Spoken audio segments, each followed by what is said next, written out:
Nama Tuhan Yesus. Mari kita langsung buka firman Tuhan yang kita lihat dari Ulangan pasalnya yang ke-10 ayatnya yang ke-12 sampai dengan ayat yang ke-13. Ulangan pasalnya yang ke-10 ayatnya yang ke-12 sampai dengan ayat yang ke-13. Ulangan 10 ayatnya yang ke-12 sampai dengan ayat yang ke-13. Yang sudah dapat katakan amin. Amin. Haleluya. Mari kita baca bersama-sama karena 2 ayat saja dengan suara yang kencang, saudara ya. 1, 2, 3. Maka sekarang hai orang Israel, apakah yang dimintakan daripadamu oleh Tuhan Allahmu selain dari takut akan Tuhan Allahmu, hidup menurut segala jalan yang ditunjukkannya, mengasihi Dia, beribadah kepada Tuhan Allahmu dengan segenap hatimu dan dengan segenap jiwamu, berpegang pada perintah dan ketetapan Tuhan yang kusampaikan kepadamu pada hari ini, supaya baik keadaanmu. Haleluya. Kalimat terakhir begini berkata firman Tuhan, berkata begini saudaraku, supaya baik keadaanmu. Saudara mau memiliki keadaan yang baik, amin? Saudara tahu keadaan baik itu apa? Keadaan baik itu saudaraku tidak bisa diukur hanya dengan harta dan kekayaan, saudara. Karena kalau saudara kaya tapi saudara di rumah sakit terus, itu namanya bukan keadaan baik, gitu, saudara ya. Keadaan baik juga tidak bisa diukur dengan kelihatannya sehat saja, gitu saudara. Tapi maksud keadaan baik di situ adalah betul-betul memiliki damai sejahtera dalam diri kita, sehingga saudaraku yang terkasih, firman Tuhan berkata kalau kita memiliki keadaan baik, maka apapun keadaan kita akan merasa bersyukur kepada Tuhan. Itu keadaan baik, saudara. Saudara yang terkasih dalam nama Tuhan Yesus, lalu firman Tuhan berkata begini, sebelum dia berkata supaya baik keadaanmu, ada beberapa hal yang harus engkau miliki dalam dirimu, kata firman Tuhan. Saudaraku, kalau saudara mau memiliki keadaan yang baik, firman Tuhan berkata ada beberapa hal yang harus kau miliki dalam dirimu. Sebetulnya saudaraku terkasih dalam nama Tuhan Yesus, firman Tuhan yang baru kita baca ini adalah firman Tuhan yang disampaikan kepada Musa, disampaikan Tuhan kepada Musa, supaya Musa menyampaikan kepada orang Israel, gitu saudara.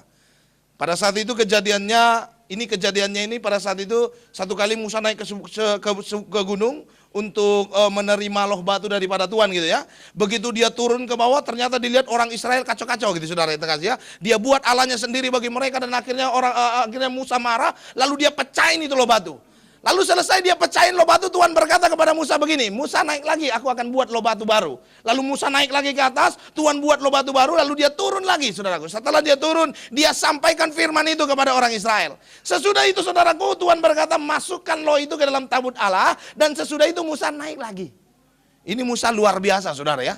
3 kali disuruh naik gunung loh, saudara. 3 kali naik turun gunung, tapi Musa tetap naik. Dan dia naik lalu berdoa kembali kepada Tuhan. Dan sesudah dia berdoa kepada Tuhan, lalu Tuhan berfirman ini kepada Musa, katakan kepada orang Israel, kalau mau baik keadaannya, perhatikan hal-hal yang akan kusampaikan kepadamu hari ini, kata firman Tuhan. Dan saudaraku, kalau kita baca saudaraku yang tadi ayat 12 sampai 13 itu, maka kita akan bertemu ada 5 hal yang Tuhan sampaikan kepada Musa pada saat itu ya. Yang pertama, Tuhan berkata, kalau mau baik keadaanmu, takutlah akan Tuhan Allahmu. Yang kedua, Tuhan berkata, hiduplah menurut segala jalan yang ditunjukkannya kepadamu. Yang ketiga, Tuhan berkata, kasihilah Tuhan Allahmu. Yang keempat, Tuhan berkata, kalau mau baik kepada keadaanmu, beribadahlah kepada Tuhan Allahmu. Yang kelima, Tuhan berkata, kalau mau baik keadaanmu, berpeganglah pada perintah yang disampaikan Tuhan kepadamu. Saudara yang terkasih dalam nama Tuhan Yesus, kelima hal ini tentunya kalau kita bahas satu-satu kelamaan, gitu saudara ya. Kecuali saudara siap pulang jam 5, saya siap saudaraku. Sekarang sesudah ini saya nggak ada pelayanan lagi saudara ya. Nanti sore baru ada saudara terkasih. Jadi saya siap kalau saudara mau, tapi saya pikir saudara pasti tidak siap, gitu saudara ya. Baik saudara, kita ambil satu saja. Kita ambil satu yang simple, sering didengar orang Kristen tapi seringkali salah melakukannya. Apa itu? Kita ambil bagian yang keempat. Beribadahlah kepada Tuhan Allah. Bagian keempat firman Tuhan berkata begini, kalau mau baik keadaanmu, maka engkau harus beribadah kepada Tuhan Allahmu dengan segenap hatimu dan dengan segenap jiwamu. Saudara yang terkasih dalam nama Tuhan Yesus, kalau ditanya apa itu ibadah, seringkali orang Kristen berpikir bahwa ibadah yang dimaksud itu adalah ya yang seperti sekarang ini, gitu toh. Betul ya? Ibadah itu berbicara seremoni perayaan seperti sekarang inilah, gitu. Makanya tidak heran kalau misalnya kita mau ngajak orang ke gereja, orang-orang yang misalnya belum mengenal Tuhan atau siapapun saudara yang mau kita ajak ke gereja, kita pasti ngomongnya gini, yuk ibadah yuk, gitu toh, betul ya? Kenapa? Karena banyak orang Kristen berpikir bahwa ternyata ibadah yang dimaksud itu ya seperti begini. Kalau sudah kita datang ibadah, ya sudah itu cukup, itu berkenan kepada Tuhan. Makanya jangan heran ketemu dengan orang-orang Kristen yang kalau di gereja dia seperti pendeta, kalau sudah keluar dari gereja dia seperti pendekar. Kenapa bisa seperti begitu? Karena konsep tadi. Mereka berpikir berkenan di hadapan Tuhan itu ibadah itu ya seperti begini saja. Keluar dari sini sudah tidak perlu ibadah. Ngapain harus ibadah? Ibadah itu kan di gereja. Di luar kita pakai gaya kita. Gaya apa saja gitu ya. Yang terserah kita yang kita anggap bagus. Termasuk gaya-gaya yang tidak berkenan kepada Tuhan pun seringkali dipakai. Kalau usaha pakai gaya Spanyol gitu. Separohnya nyolong maksudnya gitu. Saudara kasih ya.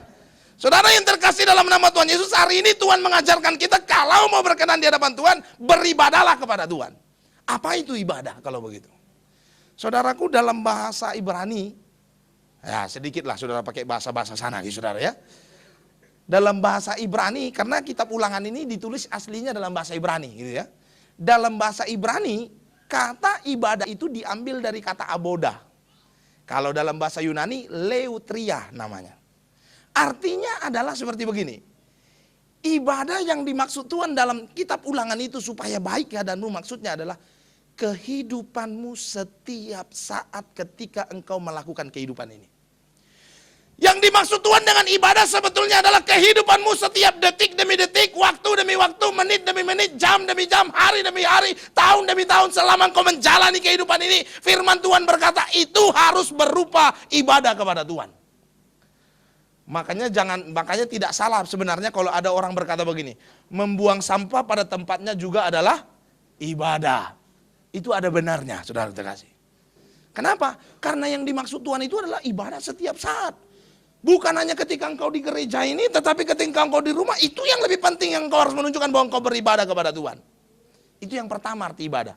Arti yang kedua, ibadah itu adalah memberikan yang terbaik kepada Tuhan. Arti kata aboda itu berbicara tentang pemberian. Makanya kalau ibadah seperti begini nggak lupa kolekta gitu saudara ya. Saudara pikir ini bukan cari dana ini kolekta saudara. Ini arti ibadah yang sesungguhnya itu. Di samping ini kita memberikan hidup kita kepada Tuhan karena itulah ibadah.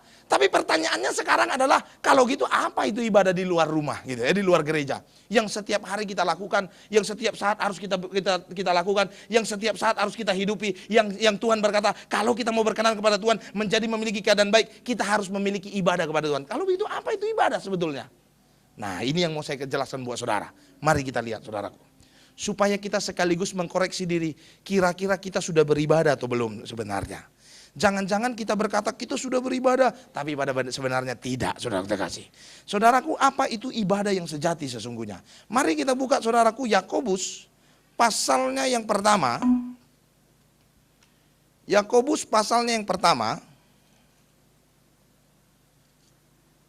Ayatnya yang ke-26 sampai dengan ayat yang ke-27.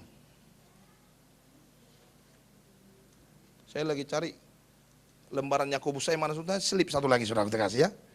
Ini Alkitab saya ini sudah robek begini saya pakai saudara karena ini bersejarah makanya sampai sekarang saya pakai saudara. Di rumah saya banyak sebetulnya Alkitab ya namanya gembala gitu saudara pasti banyak Alkitab di rumahnya tapi ini selalu saya bawa saudara terkasih. Yakobus pasalnya yang pertama ayatnya yang ke-26 sampai dengan ayat yang ke-27 kita akan melihat bersama apa itu ibadah sesungguhnya. Yang pertama, yang dimaksud dengan ibadah yang harus kita lakukan setiap saat dalam hidup kita, setiap waktu, setiap detik adalah firman Tuhan berkata begini, ayat 26, jikalau ada seorang menganggap dirinya beribadah, tetapi tidak mengekang lidahnya, ia menipu dirinya sendiri. Saudaraku, yang pertama yang dimaksud Tuhan ternyata dengan ibadah itu adalah mengekang lidah, ternyata saudaraku.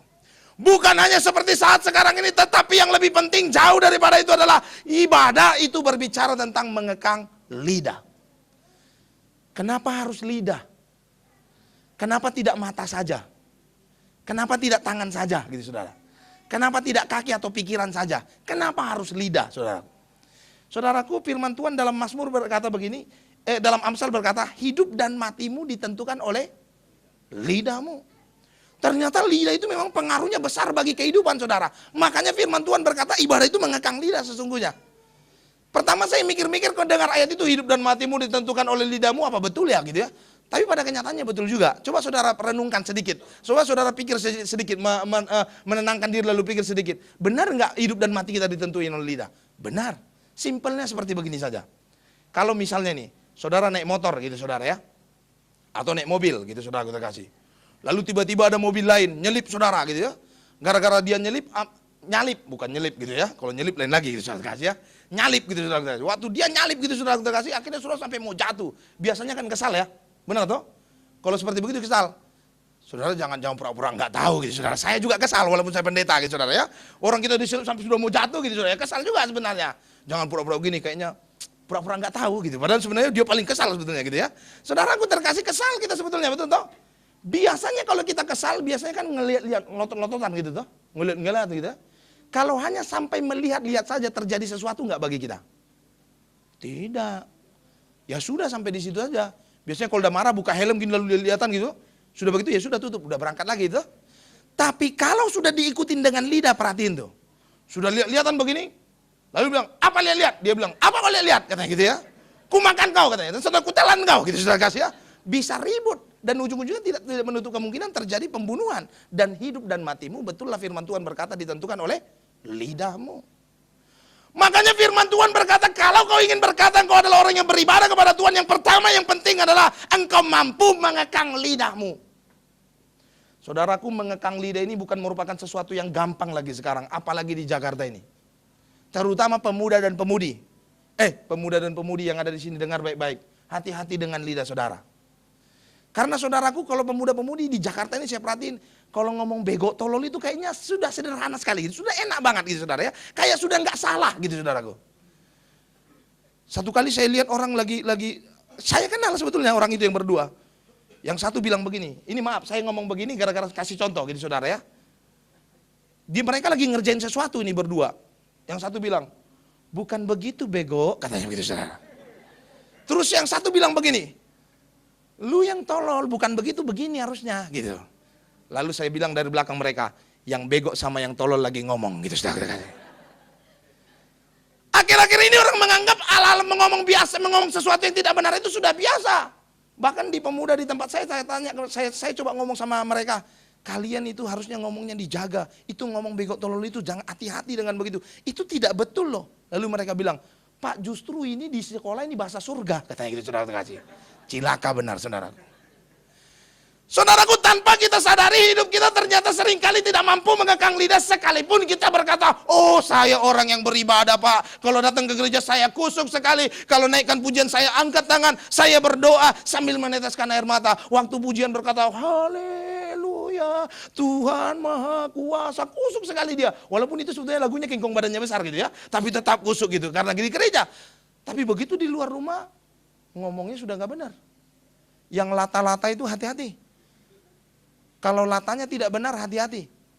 Saya percaya saudara lata tidak benar karena saudara biasa ngomongin yang tidak benar. Kalau saudara biasa ngomongin yang benar, pasti latanya benar. Ada kan juga orang lata kan tidak selalu jorok toh. Ada juga orang yang lata, puji Tuhan, haleluya gitu kan, ada kan? Haleluya gitu. Ada seperti begitu toh. Saya percaya orang yang biasa ngomong begitu latanya, dia biasa ngomong puji Tuhan, haleluya. Tapi kalau sudah jorok latanya, pasti dia biasa ngomong jorok itu. Tidak mungkin tiba-tiba yang jorok keluar gitu saudara. Kalau hatinya tidak jorok.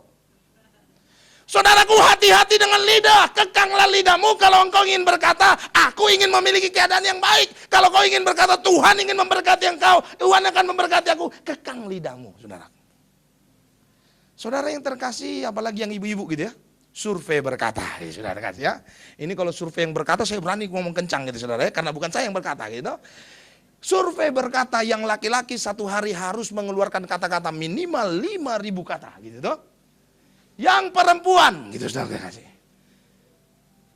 15.000 kata gitu saudara kasih. 3 kali lipat dari laki-laki.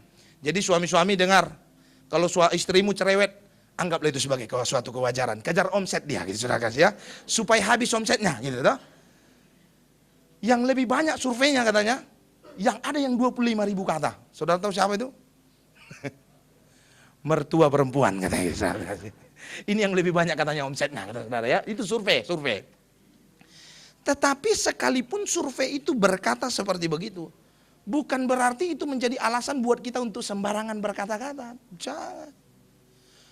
Saudara kan bisa harus mengatur perkataan saudara, makanya firman Tuhan berkata, kekanglah lidahmu. Yang ibu-ibu walaupun harus menyelesaikan 15.000 kata, ya pakai kata-kata itu dengan baik. Kalaupun memang harus keluar 15.000 kata. Kalau misalnya saudara berkata, nggak bisa pak, kalau hanya 5.000 berkata saya stres malam nggak bisa tidur gitu ya. Ya udah nggak apa-apa, keluarin 15.000 kata. Tapi untuk yang baik. Pakai untuk memuji Tuhan misalnya. Pakai untuk menyembah Tuhan. Misalnya kalau lagi masak saudara sambil nyanyi. Terima kasih Yesusku, terima kasih Yesusku gitu tuh, sambil perhatiin juga mas saya, jangan sampai gosong gitu saudara kasih ya. Suami bisa marah gitu saudara kasih ya, walaupun itu lagu rohani gitu tuh. Atau lagi tidurin anak sambil nyanyi lagu rohani. Cuman nyanyinya yang benar juga, jangan tidurin anak lagunya anak-anak jangan mengantuk, nggak tidur-tidur anaknya saudara kasih. Artinya engkau bisa mengatur kata-katamu, engkau bisa mengekang lidahmu. Jangan pakai kata-katamu jadi gosip kepada orang. Ketemu dengan orang lain, udah kita ngomong. Kalau orang sudah pintar gosip, saudaraku, itu mulai dari dirinya sampai bangsa dan negara itu bisa diceritain gitu saudara. Itu kalau orang suka gosip, saudara kasih. Engkau bisa kekang lidahmu. Engkau bisa atur dengan kata-kata baik, berdoa kepada Tuhan di rumah, istri-istri yang tidak kerja berdoa di rumah dengan baik. Sehingga waktu suami datang kemalaman tidak dicerewetin suaminya gitu. Ada kan istri-istri yang sudah di rumah seharian gitu, dia bosan gitu, nggak ada ngomong sama siapa-siapa. Akhirnya dia bingung mau ngomong sama siapa ini kata-kata. Begitu suaminya pulang kemalaman, wah langsung kayak senjata mesin. Gitu saudara. Padahal suaminya udah capek pulang dari kantor gitu ya. Harusnya engkau gunakan dengan baik, berdoa, bernyanyi. Waktu suami pulang kata-katanya sudah tinggal 3. I love you gitu tuh. Wah romantis itu rumah tangga saudara kasih. Kekang lidahmu. Makanya kalau saudara lihat ayat 19, Yakobus 1 coba lihat ayat 19. Yakobus 1 ayat 19 berkata begini.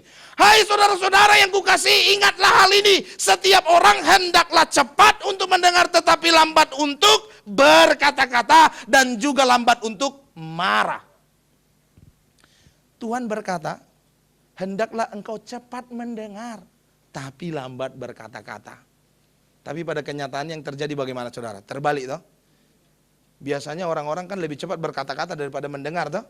Ndak laki-laki, ndak perempuan sama aja sebenarnya saudara kasih. Kalau tidak mengekang lidahnya. Kalau mengekang lidahnya pasti lebih cepat mendengar. Kalau sudah tidak mengekang lidahnya, coba perhatiin tuh. Kalau anak misalnya di rumah gitu, selesai mandi misalnya anak. Lalu di depan rumah ada got gitu misalnya. Ini contoh aja. Kalau pernah terjadi ya bertobat gitu saudara kasih ya. Lalu saudaraku terkasih lalu bilang sama anaknya, jangan main di depan ya nanti jatuh loh ke got. Ini sudah selesai mandi nih ceritanya, sudah capek-capek mamanya mandiin. Lalu saudara akhirnya anaknya mandi juga ke depan, main juga ke depan. Dan benar, akhirnya jatuh juga ke got gitu ya. Pertanyaannya biasanya yang pertama kali dilakukan ibu-ibu apa? Ditolong dulu anaknya atau bagaimana? Enggak, diomelin dulu biasanya. Diomelin, sudah jatuh di got, diomelin dulu gitu. Wah, udah diangkat, ditepokin terus saudaraku, baru dimandiin. Sudah dimandiin baru ditanya, kenapa tadi kok jatuh ke got? Telat nanyanya. Sudah dipukulin dulu baru ditanya gitu saudara kasih. Pada kenyataannya orang-orang sekarang ini, orang-orang Kristen saudaraku banyak yang berkata, sekalipun dia berkata saya beribadah kepada Tuhan, tapi mengekang lidah susah. Dengar, kalau mau baik keadaanmu, yang pertama engkau harus mampu mengekang lidah. Cepat mendengar tapi lambat berkata-kata. Jangan cepat berkata-kata. Kenapa? Karena orang yang cepat berkata-kata, perhatiin, kata-katanya akan menjadi bumerang bagi dirinya sendiri. Kata-katanya akan menyerang dirinya sendiri. Dan tidak sedikit orang malu karena dipermalukan oleh kata-katanya sendiri. Bukan kata-kata orang lain. Untuk itu kekang lidahmu. Satu kali, saudara terkasih, ada seorang bapak, sebuah keluarga gitu ya, bapak, ibu, istri, dan anak kecil. Anaknya masih kecil, masih SD. Lalu pagi-pagi seperti kegiatan biasa, ini kejadiannya kira-kira bulan-bulan 6 gitu lah ya, bulan-bulan 6 atau bulan 12 gitu. Pas anak-anak mau terima rapor sekolah-sekolahan. Lalu saudaraku terkasih, si bapak mau pergi ke kerja pagi-pagi, si anak bilang begini sama papanya, Pah, kita buat aja namanya si Joni gitu saudara. Yang dari si Joni sini ya. Kalau ada kita ganti, Abdul. Nah, si Abdul aja saudara kasih. Saya percaya kalau Abdul nggak ada gitu dah. Kita buat aja namanya si Abdul. Pah, nanti Abdul mau ini loh, terima rapor loh. Lalu papanya bilang begini, oh ya sudah, Abdul nanti pergi sama mama ya, soalnya papa kan mau pergi ke kantor. Lalu si Abdulnya bilang, iya pak, gitu. Ya sudah, akhirnya kegiatan sehari itu berjalan dengan seperti biasanya. Si bapak pergi ke kantor, si Abdul pergi mengambil rapor sama mamanya. Sore-sore bapaknya pulang dari kantor. Mungkin memang di dalam perusahaan pada saat itu lagi banyak masalah. Terus ditambah lagi jalan macet. Pokoknya penat dah itu kepala, suntuk gitu ya, penuh gitu kepalanya. Lalu saudaraku terkasih, sampai di rumah dia langsung duduk di sofanya, dalam hatinya mau meredakan badannya, meredakan emosi yang sedang ada yang naik pada saat itu. Lalu saudaraku yang terkasih, lagi dia duduk-duduk, tiba-tiba si Abdul datang. Lalu saudaraku sekali si Abdul datang bawa rapor dari kamar. Begitu bawa rapor, dia kasih sama papanya, bilang, "Papa, ini rapor." Waktu papanya lihat rapornya, ternyata hanya 2 yang biru, yang lain merah. Wah, lihat itu papanya langsung marah. Wah, itu si Abdul langsung dimaki-maki, dicerewetin. Makanya kamu belajar, jangan main PS mulu, jangan main-main mulu. Sudah papa bilang belajar, begitu ya. Lalu si Abdulnya bilang gini, "Pa, apalagi papa, sudah begini masih juga mau komentar segala macam." Dimarahin terus itu si Abdulnya. Lalu istrinya yang di belakang lagi bikin kopi tuh buat suaminya, karena udah pulang dari kantor, dalam hatinya mau kasih suami kopi nih. Dengar di dalam, kenapa itu si papa kok marah-marah gitu ya. Lalu saudaraku dia datang ke depan, dia tanya sama istri suaminya, bilang, "Ada apa sih, Pak?" Waktu baru ngomong gitu, wah suaminya langsung marahin juga istrinya. "Makanya kamu juga bukan jagain anak, ini nilainya hancur segala macam. Harusnya kamu di sini ajarin dong bagaimana gitu supaya anak kita pintar." Pokoknya bapaknya cerewet terus gitu saudara ya, marah-marah terus. Akhirnya papanya bilang begini, istrinya bilang, "Pak, dengar dulu tuh si Abdul mau ngomong apa dia. Mau ngomong apa lagi? Mau ngomong apa lagi?" katanya saudara ya. "Iya, dengarin dulu mau ngomong apa gitu." Akhirnya dia bilang, "Ya sudah kamu ngomong, Abdul, apa gitu saudara ya."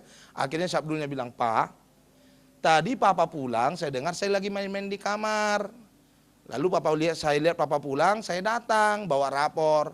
Pak, itu bukan rapor saya," katanya gitu saudara. Waktu papanya lihat, ternyata itu rapor papanya waktu SD, saudara kita kasih. Dia udah ngamuk duluan gitu saudara. Tapi biasalah bapak rumah tangga selalu menang gitu saudara ya. Begitu dia lihat, oh iya ternyata rapor saya gitu, langsung dia bilang, "Itu kan dulu, sekarang papa udah pintar," gitu saudara. Bapak-bapak gitu saudara ya. Saudaraku dengar baik. Hendaklah engkau mampu mengekang lidahmu. Bukan hanya supaya engkau kelihatan baik, tapi karena firman Tuhan berkata itu adalah ibadah. Salah satu cara, salah satu strategi, salah satu yang diinginkan Tuhan supaya hidup kita berkenan di hadapan Tuhan adalah mengekang lidah. Kalau mau baik keadaanmu, kekanglah lidahmu. Itu yang pertama. Yang kedua, saudaraku. Ayat 27, Yakobus 1 ayat 27 berkata begini. Ibadah yang murni dan yang tak bercacat di hadapan Allah Bapa kita ialah mengunjungi yatim piatu dan janda-janda dalam kesusahan mereka. Saudaraku yang terkasih, waktu baca kalimat ini sebenarnya saya sempat mikir juga, kenapa ya? Setiap kalau saudara lihat firman Tuhan, saudara baca Alkitab, siapa yang sudah baca di sini Alkitab sampai selesai, saudaraku? Pasti selalu kalau bicara tentang mengasihi orang, Tuhan Yesus selalu berkata, firman Tuhan selalu berkata, mengasihi janda-janda gitu. Enggak pernah duda-duda. Atau ada saudara yang pernah ketemu Tuhan mengasihi duda-duda, seperti begitu ada? Kayaknya saya juga belum pernah ketemu, saudaraku. Saya sempat bertanya-tanya kenapa ya seperti begitu ya. Lalu saudaraku saya pikir-pikir dalam hati, lalu saya berdoa, lalu saya juga baca buku gitu saudara. Ternyata maksud Tuhan ini bukan maksud Tuhan yang dikasih Tuhan itu janda-janda dan yatim piatu saja. Kita tidak gitu saudara. Memang berbahagialah engkau yang wanita, gitu saudara kasih ya. Sampai segala sesuatu meninggalkan engkau pun dengar Tuhan berkata Tuhan mengasihimu. Tapi maksud firman Tuhan hari ini bentuk dari ibadah maksudnya bukan seperti begitu. Maksudnya seperti begini. Yatim piatu itu adalah orang yang bapak mamanya sudah mati, betul ya? Sudah tidak ada, makanya namanya yatim piatu. Kalau yatim itu bukan namanya bapak mamanya mati. Kalau piatu juga demikian. Ini yatim piatu artinya orang yang bertanggung jawab bagi dirinya sudah meninggal, sudah tidak ada. Makanya dia yatim piatu. Kalau janda, yang dimaksud dengan janda itu adalah perempuan yang suaminya sudah meninggal, betul tak? Namanya janda. Kalau suaminya saudaraku belum meninggal, pergi ninggalkan dia atau dia ninggalkan suaminya, itu belum janda namanya. Yang namanya janda itu adalah suaminya sudah meninggal. Dalam kebudayaan orang Yahudi dan juga orang Indonesia pada umumnya, yang bertanggung jawab atas hidup keluarga adalah suami. Harusnya istri tidak, sekalipun kalau kita lihat kehidupan saat-saat ini, Istri banyak yang bekerja, bahkan lebih hebat dari kerjanya dari suaminya gitu toh. Banyak yang seperti begitu. Tapi pada umumnya, pada khususnya, saudaraku terkasih, firman Tuhan ingin berkata bahwa seharusnya yang bertanggung jawab pada istri itu adalah suami. Maksudnya, janda maksudnya di situ adalah orang yang bertanggung jawab bagi dirinya pun sudah tidak ada. Atau firman Tuhan ini ingin berkata apa? Firman Tuhan ini yang kedua ingin berkata seperti ini. Yang Tuhan maksud adalah beribadah kepada Tuhan itu maksudnya adalah mengasihi orang-orang yang patut untuk dikasihi. Yang bertanggung jawab akan dirinya sudah tidak ada lagi. Jadi saudara, kalau misalnya ditanya kepada saudara apa standar untuk mengasihi, jangan sembarangan jawabnya gitu saudara ya. Karena banyak orang seperti begitu ditanya. Ada orang tanya sama saya, Pak, misalnya contoh yang mau kasih uang sama pengamen gitulah contohnya, salah satu contohnya gitu ya. Apa standarnya Pak kita mau ngasih uang sama pengamen, apa standarnya tidak boleh ngasih uang? Saya tanya dia, biasanya kamu menurut kamu apa? Ada orang berkata begini, oh standarnya Pak kita lihat aja, kalau dia masih sehat, gagah, oh jangan dikasih, itu pasti malas orangnya gitu ya. Umumnya jawabannya begitu toh. Tapi Tuhan tidak pernah kan ngajarin saudara kalau ngasih orang tunggu patah dulu kakinya gitu saudara, baru dikasih, betul ya? Tidak ada jawab firman Tuhan berkata begitu kan? Tuhan juga tidak pernah ngomong kalau ngasihin Tuhan, kasih orang lain tunggu copot dulu matanya baru kita kasih berkat gitu. Enggak seperti begitu. Firman Tuhan berkata standar kasih yang diberikan Tuhan bagi kita untuk mengasihi orang lain itu adalah kasih Tuhan itu sendiri. Artinya siapapun dia, bagaimanapun keadaannya, kalau Tuhan sudah menyatakan kasih dalam hidup kita, untuk kita mengasihi orang itu, maka lakukanlah. Karena Tuhan akan memberkati engkau luar biasa. Itu standar kasih. Dan itulah ibadah itu sesungguhnya. Mengasihi orang lain karena kasih Tuhan dalam diri kita. Karena Tuhan sudah menaruh kasih dalam diri kita, maka kita mengasihi orang lain. Nah, akhir-akhir ini gereja pergerakannya sedang memberkati orang-orang yang ada di Wasior, Jogja dan Mentawai gitu. Saudaraku yang terkasih, jangan saudara berpikir, yang di pengungsian sehat-sehat aja kok kuat-kuat lagi mereka gitu, nggak usah diberkati. Nggak ngomong begitu harusnya. Harusnya adalah hari ini yang menjadi pertanyaan bagi kita. Kalau kita ingin berkata kita adalah orang yang beribadah kepada Tuhan, mari lihat diri kita kira-kira Tuhan sudah taruh kasih dalam diri kita. Kalau sudah dan Tuhan itu hadir karena Tuhan itu adalah kasih, maka tugas kita adalah memberkati mereka. Jangan saudara menggerutu gitu ya, begitu ada kotak persembahan, kantong persembahan yang kedua gitu untuk dana Wasior, langsung saudara bilang banyak banget persembahannya gitu saudara ya. Saudaraku, saya khotbah minggu 4 kali saya saudaraku untuk itu, dana Wasior segala macam gitu saudara. Saya tetap kasih. Kenapa? Standarnya kasih Tuhan tadi. Bukan karena lihat orangnya, bukan karena lihat siapa kita, tapi kasih Tuhan yang ada dalam diri kita tadi. Itu yang kedua dan yang terakhir. Apa itu ibadah yang akan membuat keadaan kita menjadi lebih baik, menjadi baik di hadapan Tuhan? Adalah yang terakhir, firman Tuhan berkata, ibadah yang murni dan tak yang bercacat di hadapan Allah adalah menjaga supaya dirinya sendiri tidak dicemarkan oleh dunia. Kalimat yang terakhir ayat 27. Yang terakhir yang dimaksud dengan ibadah itu adalah menjaga supaya diri kita tidak dicemarkan oleh dunia. Atau dengan kata lain firman Tuhan ini berkata, yang dimaksud dengan ibadah itu bukan ibadah seperti begini saja, tetapi bagaimana kita mengcover diri kita supaya tetap berkenan di hadapan Tuhan. Saudaraku yang terkasih dalam nama Tuhan Yesus, kalau ditanya bagaimana menjaga diri supaya tetap berkenan kepada Tuhan, yang pertama tentunya harus dengan firman Tuhan. Tetapi dalam prakteknya, orang yang dekat dengan, yang tahu firman Tuhan pun banyak yang ternyata hidupnya juga tidak menjaga diri. Betul ya? Lalu bagaimana caranya yang paling efektif dalam prakteknya saudaraku, supaya kita menjaga diri, supaya hidup kita tetap menjadi orang yang beribadah kepada Tuhan. Amsal berkata begini. Firman Tuhan dalam Amsal berkata begini. Amsal 13 ayat 20. Firman Tuhan berkata begini. Orang yang bergaul dengan orang bijak akan menjadi bijak. Firman Tuhan dalam Amsal 13 ayat 20, orang yang bergaul dengan orang bijak akan menjadi bijak. Artinya saudaraku, yang dimaksud Tuhan untuk menjaga diri supaya tetap baik di hadapan Tuhan adalah jagalah pergaulanmu. Kalau engkau ingin bijak, bergaulah dengan orang bijak. Kalau ingin menjadi orang yang baik, bergaulah dengan orang yang baik. Kalau ingin menjadi orang yang berkenan di hadapan Tuhan, bergaulah dengan orang yang berkenan di hadapan Tuhan. Makanya dalam Mazmur 1 firman Tuhan berkata, jangan duduk dengan kumpulan pencemooh. Kenapa Tuhan berkata begitu? Karena tanpa kita sadari, itu akan membentuk hidup kita menjadi orang-orang yang pencemooh. Saudaraku, kalau kita bergaul dengan orang yang tidak benar, jangan saudara berkata, oh enggak Pak, saya kan kuat, dah, enggak usah khawatir. Jadi saya kalau diajak teman-teman Pak pergi ke diskotik, saya tidak akan tergoyahkan. Saya enggak yakin itu, saudara terkasih. Saudara enggak percaya, coba saja. Saudara yang berkata diri saudara kuat, lalu pergilah ke diskotik. Biasanya pertama sekali memang saudara akan kuat tegang seperti batang pisang, saudara terkasih. Enggak goyang, dengar musiknya yang begitu gemerlap dan begitu kencang. Besoknya saudara datang perhatikan, pasti jempol kaki saudara sudah mulai goyang. Walaupun di atas masih tegang gitu saudaraku. Kayak batang pisang. Besoknya saudara datang lagi perhatikan, bukan hanya jempolnya, tapi sama telapak kakinya juga sudah goyang. Walau di atas masih kelihatan tegang gitu saudara kasih ya.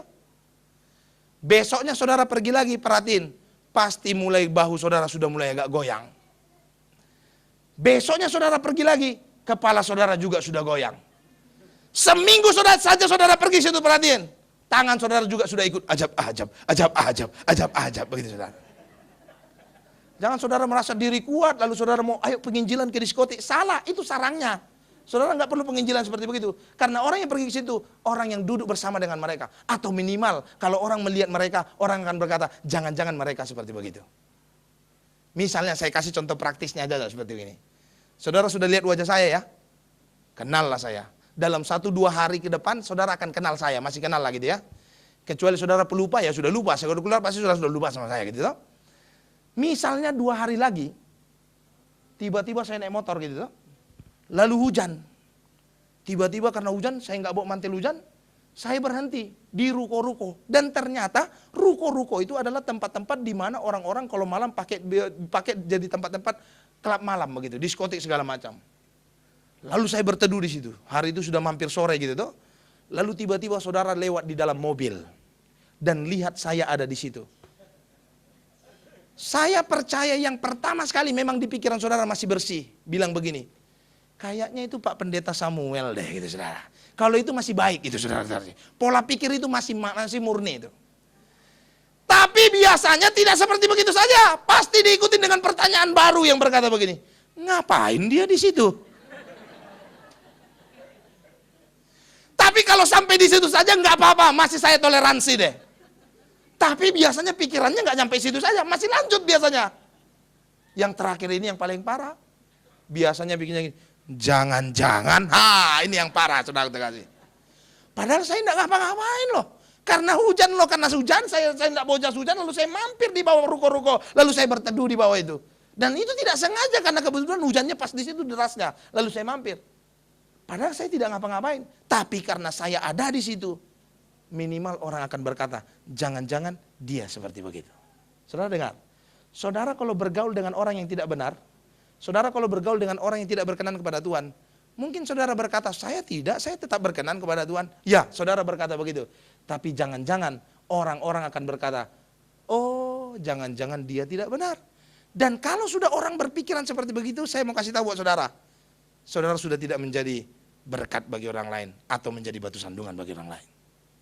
Untuk itu jangan biasakan diri, sekalipun misalnya, enggak Pak, itu cuma tempat minum-minum biasa saja, saya duduk doang kok situ enggak minum. Mereka minum misalnya whisky, saya air putih, kok Bapak bisa lihat kok aqua gitu. Iya, saudara minum aqua, tapi pikiran orang bagaimana? Karena kehidupan yang seperti begitu akan membentuk saudara seperti begitu. Ibu-ibu, kalau engkau orang yang tidak sebenarnya engkau orang yang tidak suka berbicara banyak gitu ya. Tapi coba deh bergaul dengan orang yang suka gosip. Pasti engkau pun akan jadi seperti begitu cepat atau lambat. Mungkin pertama-tama engkau hanya dengar doang. Orang ngomong engkau hanya gini. Iya ya. Iya ya gitu saudara ya. Besoknya engkau berduduk lagi sama-sama dengan mereka, bergaul lagi bersama dengan mereka, perhatikan. Engkau bukan hanya iyalah iya saja lagi. Pasti sudah mulai kasih pendapat. Oh iya, saya dengar ada juga ceritanya begini loh. Begini. Besoknya saudara bergaul lagi dengan mereka, perhatikan, itu sudah berkembang, tidak hanya kasih pendapat lagi. Tapi jangan-jangan saudara yang sudah mulai pembicaraan. Biasanya kalau orang bergosip gitu saudara ya, awalnya kan biasanya begini. Tahu nggak? Itu biasanya udah panjang itu saudara kasih. Tahu nggak gitu. Yang lain bilang, tahu apaan? Ini, enggak tuh, wah panjang gitu. Pertama cerita tentang orang lain, lama-lama sampai presiden dan Obama juga diceritain, saudara terkasih. Orang kalau suka gosip begitu, saudara, semua diceritain, bangsa dan negara ini, saudara. Ngomentarin bangsa dan negara ini bisa, tapi begitu disuruh kasih tugas nggak bisa, gitu saudara ya. Itulah sayangnya Indonesia ini, makanya nggak maju-maju menurut saya, saudaraku. Lebih banyak pengamatnya daripada pelakunya, saudara terkasih ya. Saudaraku yang terkasih, jadilah orang yang menjaga pergaulan kita dengan orang lain. Jangan bergaul dengan orang gila sekalipun engkau tidak gila. Karena lama-kelamaan, lambat atau cepat, saya percaya engkau akan jadi orang gila. Enggak tuh Pak, dokter di apa? Grogol itu enggak gila kok mereka. Mereka tidak bergaul dengan orang gila loh, jangan salah saudara. Mereka itu tugasnya mengobati orang gila. Mereka tahu batas-batas pergaulan. Yang dimaksud dengan bergaul itu adalah firman Tuhan. Dalam firman Tuhan bergaul itu maksudnya adalah saling memberi masukan. Yang namanya bergaul itu saudara kasih pendapat, mereka juga kasih pendapat. Pendapat saudara diterima setengah, tetapi pendapat mereka juga saudara terima setengah. Lama-kelamaan ya benar, jadi gila beneran saudara terkasih. Coba deh, kalau nggak percaya saudara, ini saudara mau riset gitu saudara, pergi saja ke Grogol, rumah sakit Grogol saudara. Sebulan saja saudara, duduk-duduk sama orang gila terus. Saya yakin pulang nanti saudara ke rumah ketawa sendiri juga saudara. Sekalipun sebetulnya saudara sedang ketawain, lucu ya mereka ya. Tapi orang lihat saudara bilang, lucu ya dia ya, kenapa ketawa sendiri gitu. Saudara jangan bilang, ah masa sih Pak, benar. Atau minimal orang akan berkata, jangan-jangan engkau gila. Ceritanya begini, ada cerita begini. Satu kali, saya nggak tahu apa, saya sudah pernah cerita sini, kayaknya belum deh. Karena saya khotbahin baru 2 kali gitu ya, 3 sama ini. Satu kali ada seorang, maaf, saya ini hanya kasih contoh saya supaya saudara menjaga pergaulan. Satu kali ada orang yang sumbing, saudara kita kasih. Sumbing, orang sumbing ini nggak gila, waras sebetulnya. Dan baik orangnya. Dia duduk-duduk di terminal, hari sudah mulai malam pada saat itu. Sambil baca-baca koran dia, yang sumbing ini. Di sebelah dia duduk orang gila. Ya namanya orang gila nggak ada aktivitas. Tiba-tiba ada, tiba-tiba bisa tidak ada, gitu saudara ya. Itu orang gila gitu. Lalu sambil dia duduk baca koran, di sebelahnya juga duduk orang gila, bengong-bengong gitu, orang gila lihat-lihat gitu ya. Terus senyum-senyum sendiri, terus tiba-tiba nangis gitu ya. Namanya orang gila gitu saudara ya. Lalu saudaraku tiba-tiba pas lagi dia bengong-bengong gitu datang nyamuk. Gitu tuh. Langsung orang gila ini tangkap tuh, tepok tuh nyamuk, pak! Dapat beneran. Dia bilang, wah, dapat burung, katanya gitu saudara. Itu yang sumbing lihat, dalam hati yang sumbing, dasar orang gila. Nyamuk kok dibilang burung, katanya gitu ya. Lalu sudah begitu dia diam lagi orang gila. Tiba-tiba ketawa senyum lagi, dia nangis lagi, senyum lagi, nangis lagi. Tiba-tiba datang lagi nyamuk. Kali ini bukan 1 tapi 2. Suara 1 dan suara 2 gitu saudara ya. Gitu tuh. Begitu dekat sama orang gila itu langsung ditepuk juga sama dia. Pak, pak, dapat dua-duanya.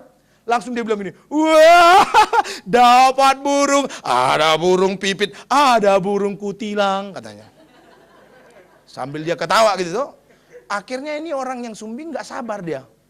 Dia taruh itunya, korannya, dia berdiri, lalu dia datangin tuh orang gila, dia bilang, itu bukan burung, katanya gitu saudara kasih.